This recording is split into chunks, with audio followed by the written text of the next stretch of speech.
اب جس سانپ کو پالا ہے وہی سانپ ان کے لیے خطرہ ہے، ان کو ڈسنے کو تیار ہے، ڈس رہا ہے، آلریڈی ڈس رہا ہے۔ بھارت نے تو اپنے آپ کو سیکیور کر لیا۔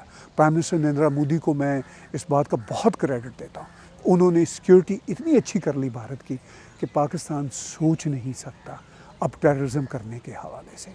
یہ جہاد ہمارے اوپر آ گیا اور ادھر بھارت میں مٹھائیاں بانٹی جا رہی ہیں، ڈیولپمنٹ ہو رہی ہے، بلینز اینڈ بلینز ڈالر کی انویسٹمنٹ جموں کشمیر میں، لداخ میں اور آل اکراس یونین ٹیریٹریز میں ہو رہی ہے۔ ان کو اب یہ پتہ چل رہا ہے کہ ہمیں جو چورن بیچا گیا تھا وہ کتنا غلط تھا۔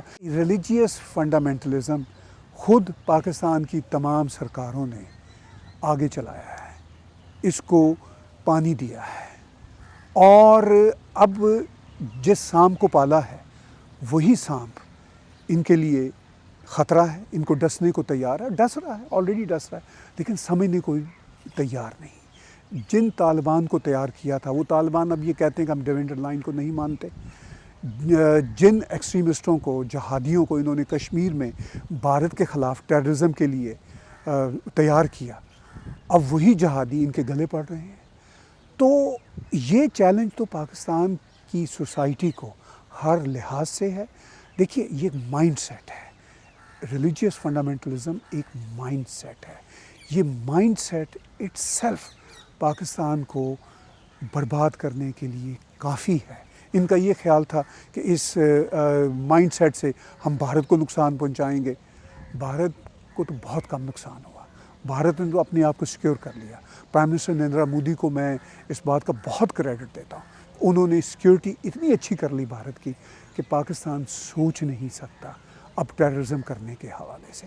تو ان کے لیے ریلیجیس فنڈامنٹلزم ان کے لیے خود نقصان کا پودا ہے، کسی کو نقصان اب یہ زیادہ نہیں پہنچا سکتا۔ ہم نے دیکھا ہے کہ جو پاکستان آکوپائڈ کشمیر ہے اور گلگت بلتستان، اس میں کافی ریوولٹ ہم نے دیکھا ہے ابھی کچھ دنوں سے۔ لوگ آزادی کی ڈیمانڈ بھی کر رہے ہیں، پاکستان کو گو بیک کے نعرے بھی لگے ہیں۔ تو وہ جو آکوپائڈ ٹیریٹریز ہیں پاکستان کی، اس کو آپ کیسے دیکھتے ہیں کہ یہ سرکار کیسے ڈیل کرے گی اور کس طرح کے چیلنجز اور آنے والے ہیں ان سے؟ دیکھیے، جو پاکستان کے قبضے میں کشمیر ہے، جس کو POK بولا جاتا ہے، گلگت بلتستان کا ہے، وہاں پہ وائڈ سپریڈ پروٹیسٹ ہو رہے ہیں فار اے لانگ ٹائم۔ اس کا کارن کیا ہے؟ اسپیشلی اگست 5 2019 کے بھارت کے ایکشن کے بعد اب وہاں کی جو جنتا ہے وہ یہ دیکھ رہی ہے، سمجھ رہی ہے کہ وہاں تو ہاسپٹلس بن رہے ہیں، وہاں تو روڈز بن رہی ہیں، وہاں تو امن آ رہا ہے، وہاں تو ہوٹلوں میں رہنے کے لیے جگہ نہیں مل رہی، وہاں کی اکانومی تو بوم کر رہی ہے، اور ہم ان جیسے لوگ ہیں۔ ہمارا تو یہ حال ہے کہ ہمارا کوئی آدمی بیمار ہو جائے ادھر پاکستان آکوپائڈ کشمیر میں، اس بیچارے کو ہاسپٹل تک وہ نہیں پہنچ پاتا، اس کو چارپائی پہ لاد کے لاتے ہیں اور وہ رستے میں ہی مر جاتا ہے اگر اس کا سیریس حال ہو۔ تو وہ تو بہت فرسٹریشن ہے۔ اب آپ پاکستان کی جو کشمیر کی سائڈ ہے، جس کو پاکستان آکوپائڈ کشمیر بولتے ہیں، یا گلگت بلتستان، آپ ان لوگوں کو دیکھ لیجئے، وہ یہ کہہ رہے ہیں کہ بھائی ہم کس مصیبت میں پھنس گئے، یہ جہاد ہمارے اوپر آ گیا اور ادھر بھارت میں مٹھائیاں بانٹی جا رہی ہیں، ڈیولپمنٹ ہو رہی ہے، بلینز اینڈ بلینز ڈالر کی انویسٹمنٹ جموں کشمیر میں، لداخ میں اور آل اکراس یونین ٹیریٹریز میں ہو رہی ہے۔ تو یہ باتیں وہاں کی جنتا کو نظر آ رہی ہیں، اور ان کو اب یہ پتہ چل رہا ہے کہ ہمیں جو چورن بیچا گیا تھا وہ کتنا غلط تھا، اسی لیے بڑے بڑے پروٹیسٹ ہو رہے ہیں۔ ابھی تو وہ پروٹیسٹ وہاں کا میڈیا دکھا نہیں رہا، ایون انٹرنیشنل میڈیا کی ایکسیس نہیں ہے۔ میرے ایک دو رپورٹرز ہیں، جو باتیں وہ مجھے بتاتے ہیں، وہ بیچارے سم ٹائم اس کو فلم نہیں کر سکتے، اس کے ویڈیو نہیں بنا سکتے، اور ان کے کیمرے چھین لیے جاتے ہیں، پھر وہ ہمیں فون پہ بتاتے ہیں، واٹس ایپ پہ بتاتے ہیں۔ تو situation of course is terrible in Pakistan occupied Kashmir, in Gilgit Baltistan, اور یہاں کا جو جموں کشمیر ہے، جس کے بارے میں خود بھارت کے کئی پولیٹیشینز کہہ رہے تھے کہ خون کی ندیاں بہہ جائیں گی، وہاں تو اس وقت دودھ کی ندیاں بہہ رہی ہیں، وہاں تو اس وقت ریل پیل ہے دولت کی، لوگ چین سے جی رہے ہیں۔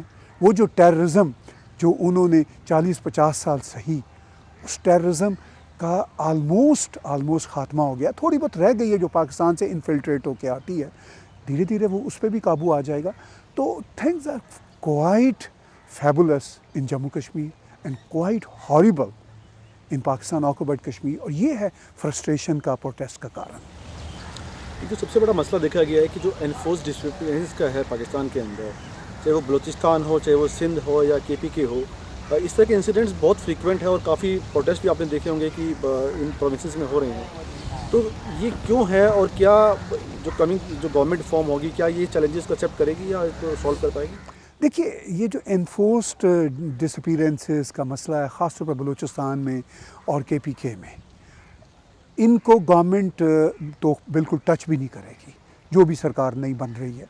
یہ جو ایشوز ہیں اکنامک ایشوز ہیں ان کو ہی تھوڑا بہت مینج کر لے تو بہت بڑی بات ہوگی.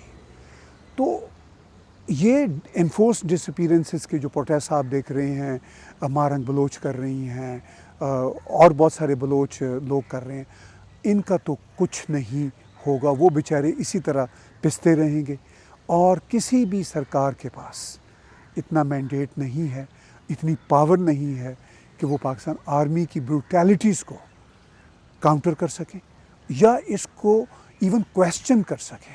تو میرا یہ خیال ہے کہ اس پہ تو ہم سوچ بھی نہیں سکتے کہ انفورس ڈسپیرنسز پر کسی قسم کا کوئی ایکشن ہوگا، کسی قسم کا کوئی ایکٹ ہوگا.